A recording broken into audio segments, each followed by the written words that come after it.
Hi, welcome to this Concept 2 video, which I've entitled We Can't All Turn Up to Conference. And it's a good example of a concept that when you read the concept, it's very hard to get your head around. I found that the first time. I remember being at some kind of an area inventory day or something like that. It was a roadshow or a forum.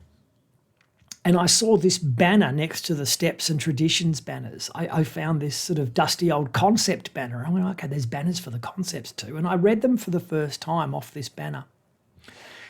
And they read like local government bylaws to me. They don't read the way the steps read or the traditions read. They read in a more formal, administrative way. They have that tone. And so for a while, I felt like, well, I'm not ready to do the concept. I'm not ready to understand this stuff. This is something that, maybe is for a different type of person. Until I read Bill's essays on each concept in the AA service manual. And as soon as I started reading the actual essays that sit beyond the description of the concept itself, and I'll just bring up this concept here, it all starts to make sense. And I find after one or two reads, the concepts are way easier to get your head around than I found the steps to be, because they're usually about one focus, one subject, and it's pretty concrete what we're getting at for each concept. Whereas, think about amends, for example, and how woolly that can be and how emotional that can be and how challenging and spiritual that can be. I find these are more about keeping AA just organised enough and how we make decisions. And they're quite concrete and single in their focus, as I say. And so, my strong encouragement is, and I'm picking and choosing paragraphs from the Concept 2 essay today, read the essays a couple of times and you may have a similar experience. You may not. But yeah, I find that the concepts are actually way easier to understand and apply than the traditions or the steps were, especially early on. Anyway, this one reads, when in 1955 the AA groups confirmed the permanent charter for their General Service Conference, they thereby delegated to the conference complete authority for the active maintenance of our world services and thereby made the conference, excepting for any change in the 12 traditions or in Article 12 of the conference charter, the actual voice and the effective conscience for our whole society. When I first read that, my brain just did like a twist into a pretzel. So let's find out through the essay, picking and choosing a few paragraphs. I'm actually picking the start and the end of the essay to look at what the hell this means. All right, first paragraph. This is what Bill writes. It is self-evident that the thousands of AA groups and the many thousands of AA members, now hundreds of thousands, if not millions, scattered as they are all over the globe, cannot of themselves actually manage or conduct our manifold world services. So already in that sentence, it starts to clarify for me, this is like being in a union and there's a union rep who goes to the regional union meetings. Or it's like, a commercial fast food chain where there's always a store manager and there might be 12 stores in the region and all the store managers of 12 go to the regional manager meetings, and then there's the state manager who briefs them, they go back to their stores, and so all of the team at each of those fast food restaurants can actually stay aligned. It works like that. Really interesting. The group conscience, it continues, is out there among them. So, that everybody matters, and so are the needed funds. Let's never forget, in Alcoholics Anonymous Tradition 7, we are the revenue source. We are the revenue stream for AA. If we don't pay for things in AA, if we don't contribute, we do not donate. I've been told by my service sponsor, donations come from outside organisations into them. We are in the organisation, therefore we contribute to our own growth and development. So contribution, donation, different concepts. If we don't, kick in via the birthday club, by a direct debit into the GSO's account or by buying literature, AA goes broke. We are the revenue stream. We are the customers of AA, even though we're part of AA. All right. The power of the groups, it continues, and members to alter their world service structure and to criticise its operation is virtually supreme. All right. So members have power to change or to criticise the way AA does things as a whole. They have all of the final responsibility and authority that there is. Just the way we do when we vote for a prime minister or vote for a party to run the country. We are the voters. We get to say whether it's, for example, in Australia, a Labor or Liberal government this time around. But they still have to run the country. We don't. And I think we're looking at a similar paradigm here. The operation is really theirs, the members. They really own it. This has been true ever since the groups took over from the founders and old-timers in St. Louis in 55. So now, I want to be clear, in Australia, we got our general service structure going around the early 70s, not 55. So they're talking about America there, America, Canada. But, at one stage before 55, Bill and Bob were the members who pretty much, were the voice of AA. And yeah, they had a board and they would give that board advice. But they said, well, we're going to die one day. We're going to give our role, the idea of advising the board, advising, AA as if you were like a business or an organisation, advising them, that's our job now as members. So what do I take away from this in general? This is why we say things like groups have the most power. But here's the second paragraph, because however, in practical terms, but ... an ultimate authority and responsibility in the AA groups for world services, if that is all there were to it, could not amount to anything.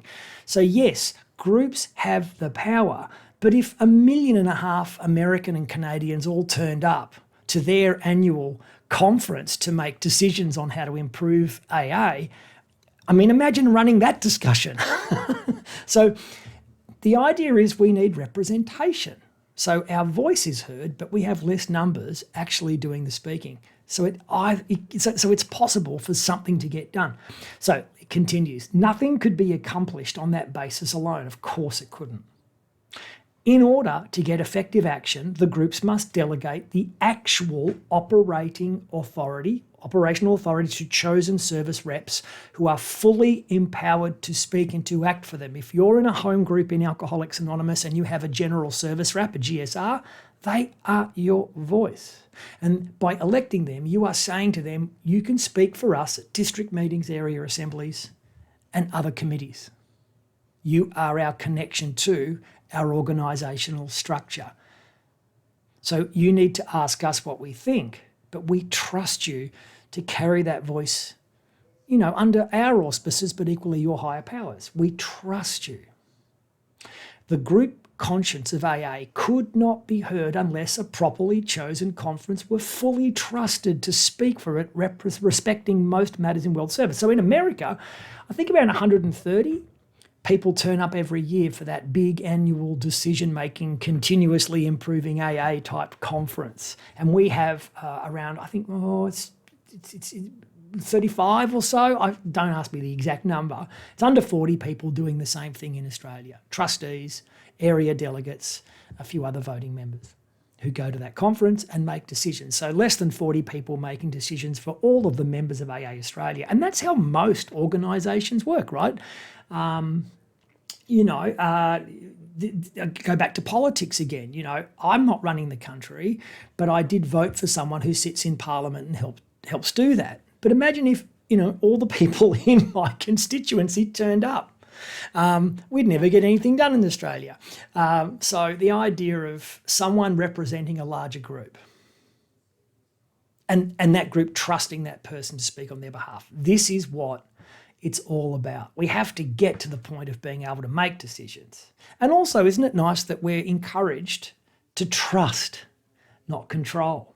So there's a lot of spiritual upside here too. Connects to program in a very direct way. The group conscience of AA could not be heard unless a properly chosen conference were fully trusted to speak for it, respecting most matters of world service. Let's be clear, if it's part of general service, this world service structure, in our case, the general service structure of AA Australia, we're talking about national matters. We're not talking about what biscuits your home group has or whether your local district or central service office should do a postcard drop amongst medical professionals, across a number of suburbs. That's not what we're doing with general service. We're looking at AA as an organisation nationally in Australia's case. And for that, we need chosen delegates who have some knowledge, some interest, and enough spirituality to act on your home group's behalf, my home group's behalf, etc. Hence the principle, it continues, of amply delegated authority and responsibility to trusted servants must be implicit from the top, Groups to the bottom, board, GSO, of our active structure of service.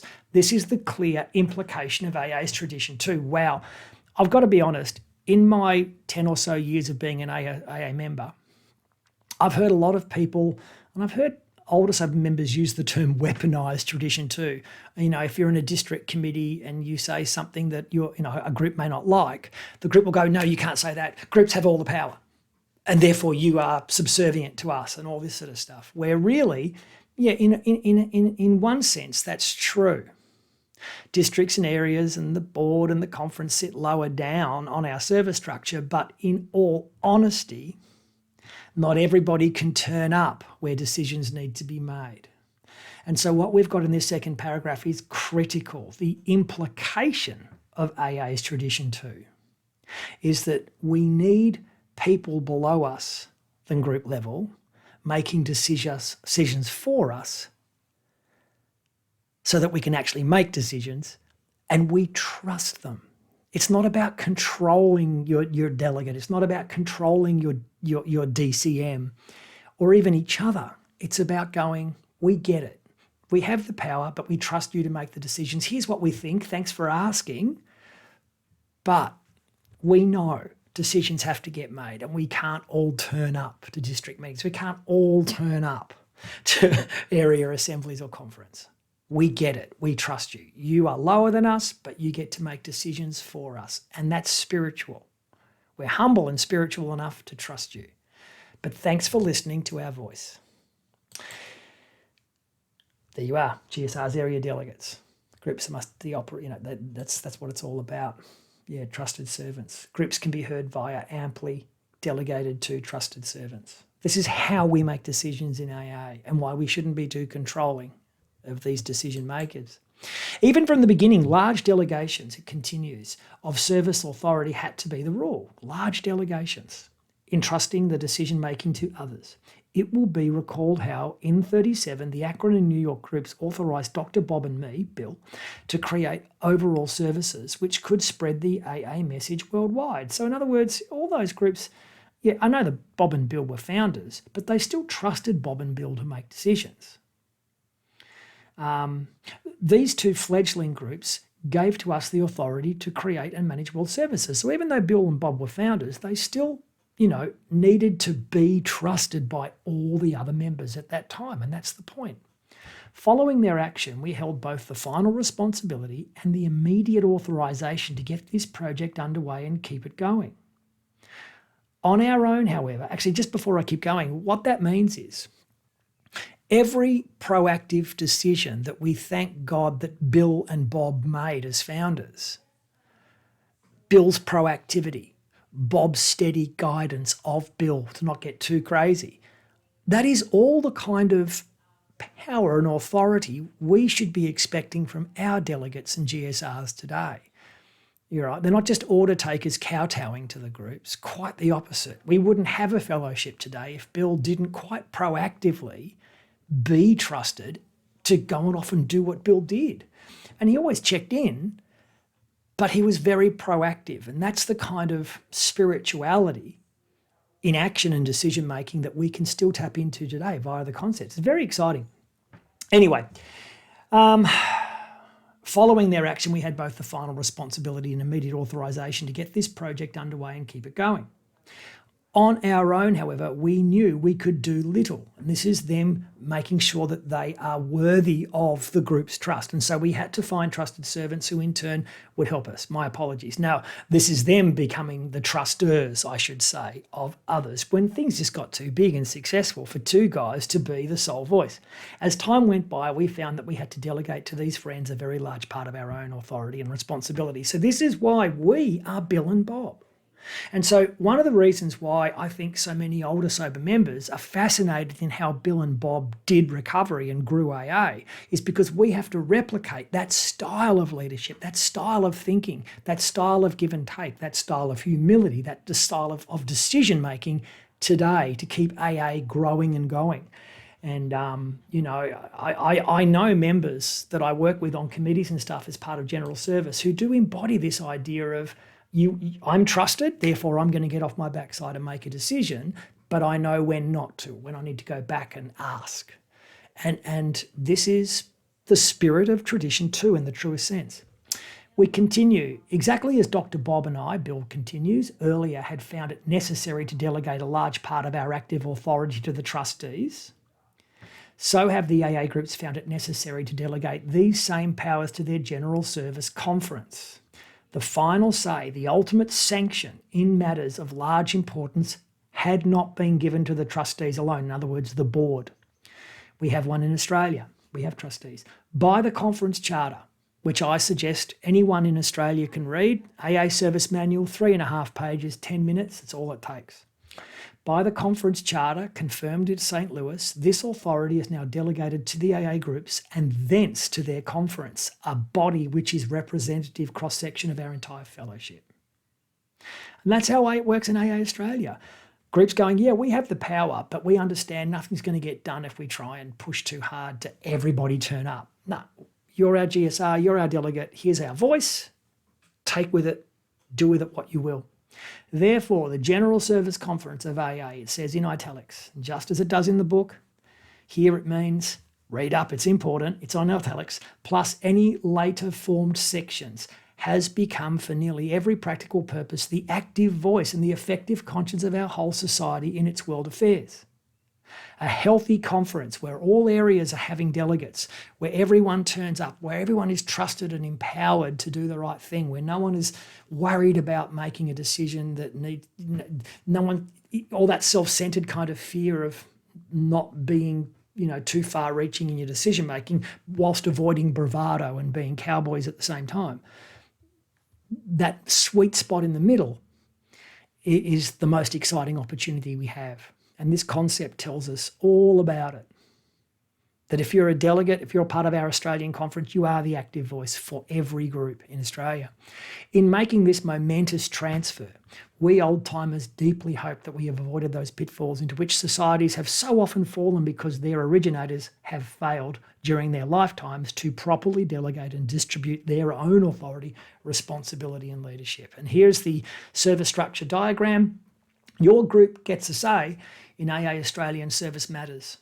It reads in tan, but it is through your GSR, then down to your DCM area delegate, down. We trust them to make decisions with spiritual consideration to those whom they respect. They consider your voice if you've expressed it. You trust them to take your voice and use it to shape the most spiritual viewpoint, which can then be shared and used in decision-making at conference or area assemblies or district meetings, intergroups, etc. This is how AA works. This is all this this concept is saying. It's a very simple thing. I'm a home group member. I have the power, but I understand for anything to actually get done, I've got to delegate that power and use trust, not control. Faith, not manipulation, and argument to grow AA, to maybe help save a few lives as people keep coming back. Cheers.